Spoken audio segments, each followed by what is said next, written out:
At the start of the race, John had felt sluggish, his breathing was off, and his legs were heavy. No matter how hard he tried, he couldn't quite seem to focus his attention, and all he could dwell on was dread and thoughts of failure. Although he was a level 6 beginner, his current performance would put him on par with a level 3 beginner at best. As Nathan finished 5 laps, the muddy track had disappeared, this time replaced with a series of hot coals that students were expected to leap over. Nathan, however, simply smiled as he raced across the hot coals without fear. Despite the heat, Nathan seemed utterly untroubled by it as he picked up speed. Many laps behind him, the faster runners tried to copy Nathan, only to yelp in pain as the coals scorched their feet. As most of the runners slowed down even further to jump over the coals, Nathan sprinted faster and faster until his peripheral vision blurred. The audience watching couldn't believe the electrifying performance they were witnessing. As Nathan raced across a particularly huge section of coals, the crowd roared with admiration. When Nathan reached his final lap, the obstacles on the track changed one final time. This time, large spikes shot out of the ground every 20 feet. In order to avoid them, students had to wait a few moments before they retreated back into the ground. Students who timed their movements poorly could get skewered by the spikes. The crowd gasped at the final challenge of the race as Nathan charged toward the first stretch dotted with spikes. As Nathan approached, the spikes shot out of the ground. Rather than wait for them to lower, Nathan leaped into the sky and arched his back to clear them before landing and smoothly transitioning into a run. The crowd cheered their new champion as other runners, many laps behind him, admired Nathan's skills. Nathan continued leaping over the spikes until he crossed the finish line and quickly caught his breath. Nathan had completed the 10-lap race in the time it took most runners to finish 5 laps. Nathan smirked as John Crane walked the course behind him. John was only on the 3rd lap, and by that point, he was fighting back the urge to give up. Nathan took the 10 ribbons he'd received and trotted over to the race's officials' table. The official, who had been chatting with a few audience members, hadn't witnessed Nathan's performance. The race official's brow furrowed when Nathan tapped him on the shoulder. "Hello, sir. I believe I'm supposed to report to you now?" "What do you mean, boy? Don't you understand you're supposed to finish the race and then come over?" "But, sir, I have finished the race." The race official scoffed. He couldn't believe it. "Bull crap. You must have cheated or something. Nobody could finish this quickly." Nathan held up the 10 ribbons around his neck as proof and smiled at the official. "I promise you, sir, I did not cheat. Please, check my ribbons. The finish line judge will attest to my statements." The race official looked over to the finish line, where his subordinate gave him a thumbs up. The race official shook his head in amazement. "Very well then, lad. You must really be something else." The race official took out Nathan's file from a stack of papers on his desk and marked it with a special stamp, giving Nathan a perfect score. He held the stamped file out to Nathan and smiled. "Congratulations, young warrior. Here, take this and go on to the next round of the exam." "Thank you, sir. I will." Nathan saluted the official and then headed over to one corner of the plaza where a massive sand pit had been built. As he arrived at the sand pit, the second-round officials waiting nearby were shocked. A few of them voiced their surprise to one another. "Heavens, watch over us. For a warrior that young to have such strength, I doubt we could complete the first round as fast as he just did, and we're 20 years his senior. Could it be that Godric's Land is home to a future champion? A super genius fighter that one finds only once every 100 years? As Nathan approached the head official for the second round, it was clear that they had yet to finish their preparations for the event. Typically, they'd have at least another hour or two to get ready.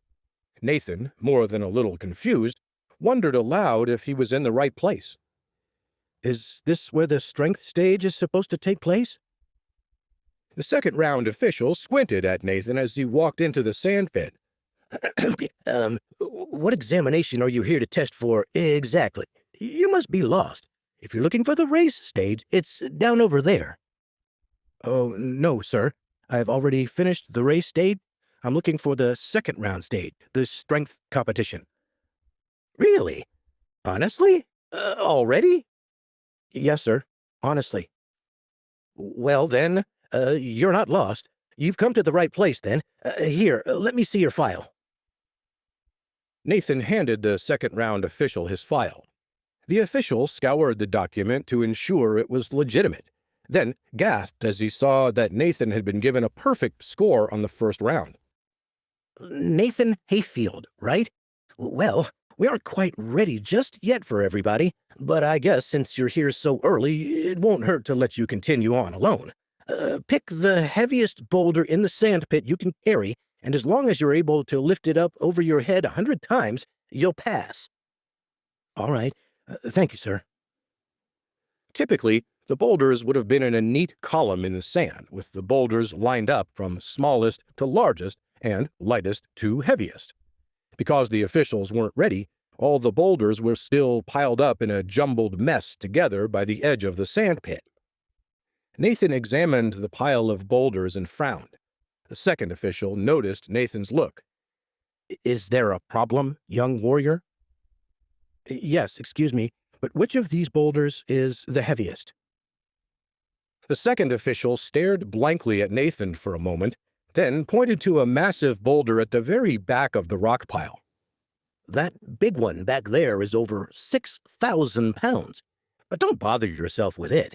We just keep it there as a humble reminder that one's strength always has a limit.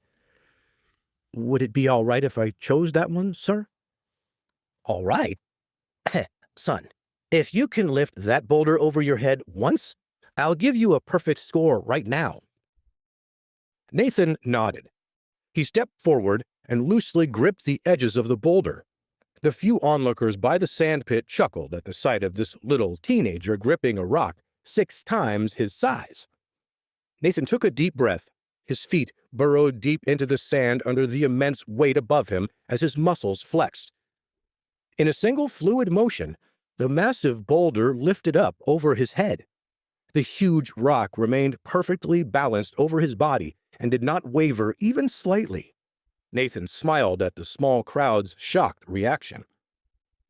His relaxed face told them all everything they needed to know. This wasn't even close to the limit of his real power. Rather than immediately set the boulder down, Nathan proceeded to swiftly lift it up and over his head 100 times. In a few short minutes, Nathan set the boulder down and wiped away a single bead of sweat on his forehead.